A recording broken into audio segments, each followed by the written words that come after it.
Olá, meus queridos, estamos mais uma vez aqui nesse canal para partilhar conhecimentos, para fazer leituras, para produzir cultura e juntos aprender aí sobre as diversas temáticas existentes na nossa sociedade.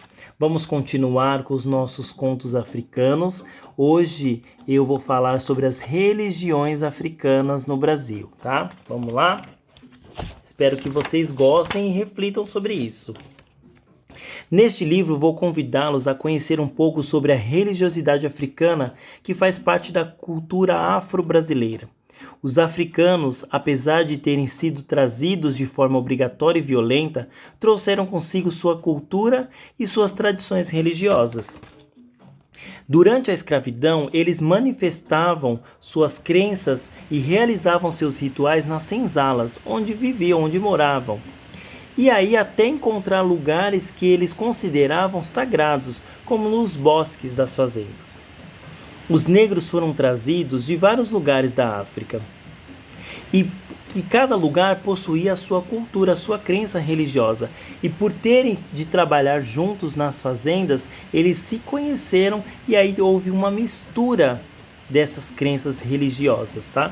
Fora aí o sistema que a gente vem compreender que foi a mistura de toda a religiosidade transformando em afro-brasileira.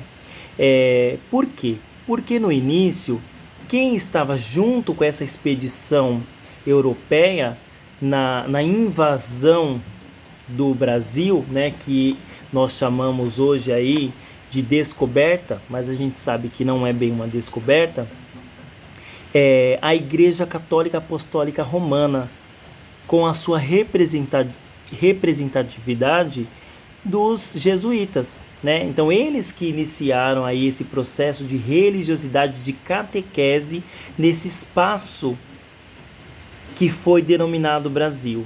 É onde houve a primeira missa e eles trouxeram aí as suas ideologias, as suas crenças e catequizaram os povos que aqui estavam, tanto os indígenas como os africanos, ambos escravizados nesse sistema. E aí, essa catequese, ela veio de forma imposta, né? Porque o dominador, ele quer que o dominado siga ali as suas regras, as suas ideologias e os seus formatos, principalmente no pensamento. Nisso causou também muitas brigas, muitos conflitos, porque como eu vou me desprender, vou me desfazer daquilo que eu acredito, daquilo que eu sempre cultuei, na minha raiz familiar, na minha raiz nacional, de nacionalidade. Como que eu vou me desprender? Como eu vou deixar isso, apagar isso e colocar no lugar uma nova crença, uma nova ideologia? Então houve muito conflito diante disso, tanto para os povos indígenas como para os povos africanos. E isso fez com que houvesse uma imposição, né? Da mesma forma que foi imposto o trabalho, forçado o trabalho desses povos, a religião também foi forçada.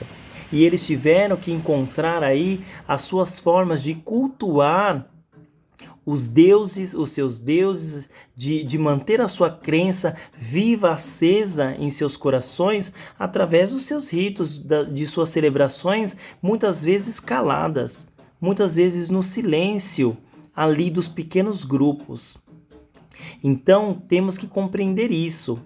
E a mistura foi se formando, né, com essa relação dos povos indígenas que tinham suas crenças, dos povos africanos, dos europeus, foi aí tendo uma mistura nessa religiosidade. E aí os mais fracos acabaram o quê? Cedendo, aceitando algumas coisas e fingindo que estavam sendo catequizados, que estavam compartilhando daquela crença, da crença apostólica romana, católica apostólica romana, para poder viver uma liberdade de não ter a opressão constante. E aí a gente vai continuar para que a gente possa entender melhor algumas coisas. Nessas manifestações religiosas começam a surgir aí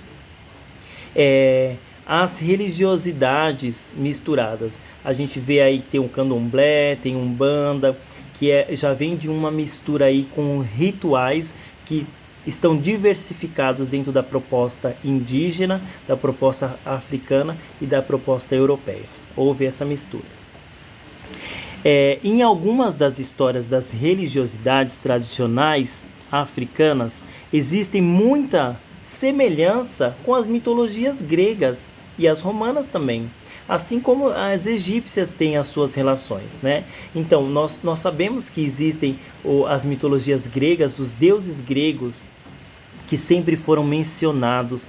Agora, nós podemos questionar, né, por que a gente escutou muito na nossa alfabetização, na nossa formação inicial, sobre a cultura grega, a cultura romana, suas mitologias, sem ser de uma forma agressiva, sem ser de uma forma endemonizada, seria a palavra ideal. Não foram como formas de cultura, como participação cultural, universal, mundial. E as africanas sempre foram escondidas, né? Sempre foram descaracterizadas dentro da proposta. Então vamos entender aí, porque a riqueza da cultura africana é muito grande. E para que a gente possa conhecer, a gente precisa estudar, precisa entender. Uma das lendas mais conhecidas da mitologia africana fala sobre a criação do homem. Assim como a Bíblia Sagrada cristã fala da criação do homem, os africanos também têm as suas teorias, né, que foram tratadas com a oralidade. Eles não se baseiam em livros sagrados, como a gente costuma ver em algumas religiões, mas eles se baseiam no passar de geração em geração através da oralidade, dos contos, das histórias, do diálogo, bom? E eu vou contar para vocês a história da criação do homem na perspectiva africana. O Deus Supremo, Olorum, é o criador de todo o universo. Ele fez o mundo inteiro, todos os habitantes da água e da terra. Criou plantas e animais de todos os tamanhos e todas as cores. Depois disso, pediu a Oxalá que criasse o homem. Oxalá tentou criar o homem de várias formas. Então, sua primeira tentativa, ele tentou criar o homem a partir do ferro, mas o material era rígido demais. Tentou, então, criá-lo a partir da madeira, mas a madeira não permitia moldá-lo. Tentou fazer o homem de pedra, mas ela era muito fria. Tentou criá-lo com água, mas o ser não tomava forma definida. Tentou com fogo, mas a criatura se consumia em suas próprias chamas. Fez um ser do ar, que depois de pronto foi levado pelo vento e sumiu. Tentou ainda fazê-lo com azeite e vinho, mas não obteve sucesso.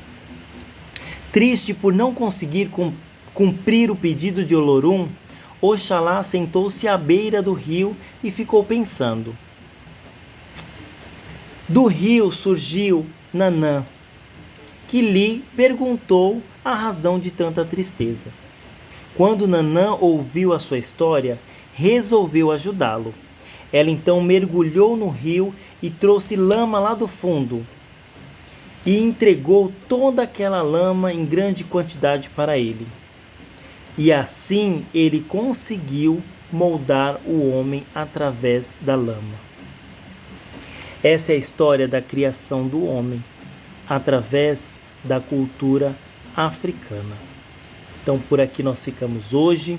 Vamos pensar sobre isso, vamos refletir e vamos valorizar essa africanidade, essa mitologia, essa riqueza cultural que está dentro do nosso país também.